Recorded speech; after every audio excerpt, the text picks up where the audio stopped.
ലോകത്തിന്റെ fashion ഇവന്റായ met ഗാലയിൽ ശ്രദ്ധേയമായി കേരളവും. താരങ്ങളുടെ അതിശയിപ്പിക്കുന്ന ലുക്കിനൊപ്പം കാണികളുടെ കണ്ണിലുടുക്കിയ കടും നീല നിറത്തിലെ കാർപ്പറ്റിന് പിന്നിലും മലയാളി സാന്നിധ്യം ഉണ്ടായിരുന്നു. ആകർഷണീയമായ പരവതാനിക്ക് പിന്നിൽ ആലപ്പുഴ ചേർത്തലയിലെ എക്സ്ട്രാ വീവ് എന്ന സ്ഥാപനവും തൊഴിലാളികളുമാണ്.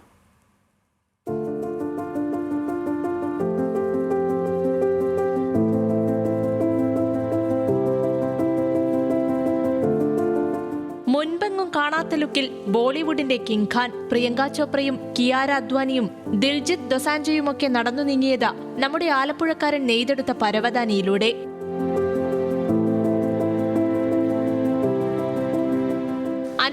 റോളുകളായി ഏകദേശം 6840 ചതുരശ്ര മീറ്റർ കാർപ്പറ്റാണ് ഈ വർഷത്തെ മെറ്റ് ഗാലയ്ക്കായി ആലപ്പുഴയിൽ നിന്നുള്ള കമ്പനി നിർമ്മിച്ചു നൽകിയത്.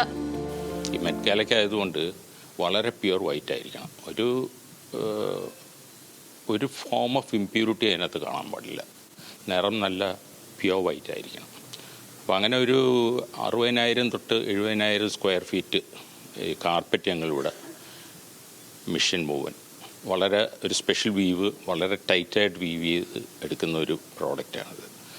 ഈ സെലിബ്രിറ്റീസൊക്കെ അവരുടെ സ്റ്റിലറ്റോ ഹീൽസും എല്ലാം അതിനകത്ത് തടഞ്ഞ് സ്ട്രിപ്പ് ചെയ്യുക വല്ലതും ചെയ്തു കഴിഞ്ഞാൽ ആകെ പ്രശ്നമാണ്. ഓരോ വർഷവും ഓരോ പ്രമേയത്തെ ആസ്പദമാക്കിയാണ് മെറ്റ് ഗാല ഇവന്റ് സംഘടിപ്പിക്കുക. Super fine tailoring black style എന്നതായിരുന്നു ഈ വർഷത്തെ പ്രമേയം. ഇതിനോട് നീതി പുലർത്തുന്ന രീതിയിൽ തന്നെയാണ് മനോഹരമായ കാർപ്പറ്റുകൾ നിർമ്മിച്ചതും. 480 തൊഴിലാളികൾ 90 ദിവസം കൊണ്ടാണ് കാർപ്പറ്റുകൾ നെയ്തെടുത്തത്. ഓരോ കൊല്ലവും ഡിഫറെൻ്റ് ആർട്ടിസ്റ്റ് ആയിരിക്കും ഇത് ചെയ്യുന്നത്, ഡിഫറെൻറ്റ് തീമായിരിക്കും. ഈ കൊല്ലം ആണ് ആദ്യമായിട്ട് ഇത്തരം ബ്രൈറ്റ് ആയിട്ടുള്ളൊരു തീം എന്ന് പറഞ്ഞാൽ നല്ല ഡാർക്ക് ബ്ലൂയിൽ വൈറ്റ് ഫ്ലവേഴ്സ് ആദ്യമായിട്ടാണ്. മുൻ വർഷങ്ങളിലും മെറ്റ് ഗാലയ്ക്കായി കാർപ്പറ്റുകൾ നിർമ്മിച്ചു നൽകിയത് നെയ്ത്ത് എക്സ്ട്രാ വീവ്സ് ആയിരുന്നു. ബക്കിംഗ്ഹാം കൊട്ടാരത്തിലും വൈറ്റ് ഹൌസിലുമടക്കം കാർപ്പറ്റുകൾ ഇവിടെ നിന്നുമാണ്. കേരളത്തിന്റെ ടെക്സ്റ്റൈൽ പെരുമ ലോകമാകെ എത്തിക്കുകയാണ് 25 വർഷം പിന്നിടുന്ന ഈ സംരംഭത്തിലൂടെ. ന്യൂസ് മലയാളം, ആലപ്പുഴ.